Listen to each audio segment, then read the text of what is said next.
Salut, bon, je vais faire un petit audio, histoire de, par rapport à l'affaire Alimi, la vieille dame qui a été défenestrée par le fou Combini Traoré, je crois.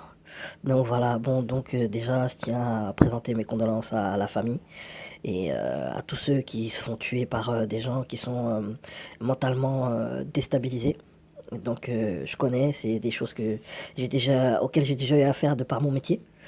Donc voilà, donc je tenais à dire que dans mes propos, il n'y a aucun antisémitisme. Ne voyez pas le mal là où il n'est pas. Là, je vais poser des actes, je vais faire une réflexion totalement froide. Donc voilà, donc respect à mes amis juifs, à mes amis blancs, la famille, les Renois, tout ça. Donc voilà, je vais essayer d'être objectif dans cette vidéo.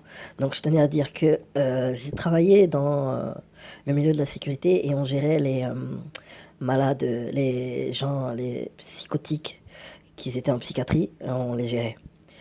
Je vous assure que se prendre 20 ans d'unité malade difficile, je vous assure que c'est comme si tu avais pris 40 ans de prison. Ça, faut le savoir. Je vous le dis, hein. J'ai travaillé dans ces unités. Si vous avez de la famille, ou si vous connaissez des gens, ou si même vous-même vous y avez travaillé, vous savez de quoi je parle. Là, c'est pas la tôle en mode les gens ils sont là, promenade, yo-yo, bédo, muscu. Et tout. Non, non, non, non, non, c'est pas ça. Moi, je vous le dis. Je vous le dis, pour y avoir travaillé. Et quand j'y travaillais, c'était même pas les UMD, hein, c'était même pas les unités de malades difficiles, hein. C'était juste les malades en psy qui avaient des difficultés.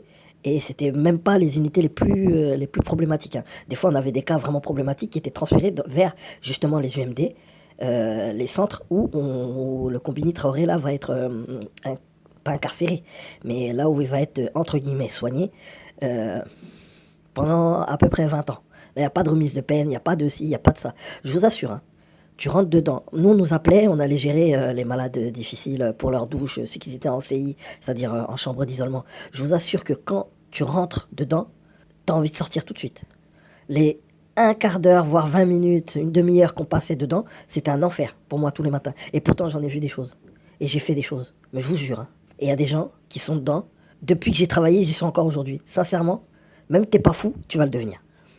Vous n'avez aucune idée de ce qu'est une unité de malade difficile. Vous savez pas ce que c'est. On me propose 1 mois d'unité de malade difficile et 1 an de prison, je fais les 1 an de prison normal. Je répète, on me propose, admettons, j'ai fait un délit ou quoi que ce soit, ou voilà, de répréhensible. Je dois être puni. On me dit 1 mois d'unité de malade difficile ou 1 an de prison, je prends mes 1 an de prison. Vous ne savez pas de quoi il en retourne. Donc là, dire oui, comme quoi la justice n'a pas été rendue par Madame Halimi, sincèrement, moi pour moi, vous êtes totalement à côté de vos pompes, vous savez pas de quoi vous parlez. Et c'est pour ça, et c'est grave, parce que c'est symptomatique de ce qui se passe en France. Là en ce moment en France, j'ai remarqué, il y a plein de gens qui parlent, mais ils savent pas de quoi ils parlent en fait. Et imaginez que ce soit pareil pour la politique, pour la science, pour le Covid et tout. Vous voyez le bordel dans lequel on est? Les gens qui sont en train de parler là, allez faire ne serait-ce qu'une journée en soins de maladie, vous allez voir ce que c'est. Allez faire ne serait-ce qu'une journée. Et en tant que soignant, même pas en tant que malade, hein, en tant que soignant, vous allez voir. Quand les infirmières, elles passent leur temps à... Vous croyez que... Vous croyez quoi? Vous croyez quoi? Vous croyez que les infirmières, elles se mêlent aux malades? C'est trop éprouvant pour... Genre, elles font leurs soins, elles font ce qu'elles ont à faire et tout, et les malades, voilà, elles s'enferment dans leur bureau.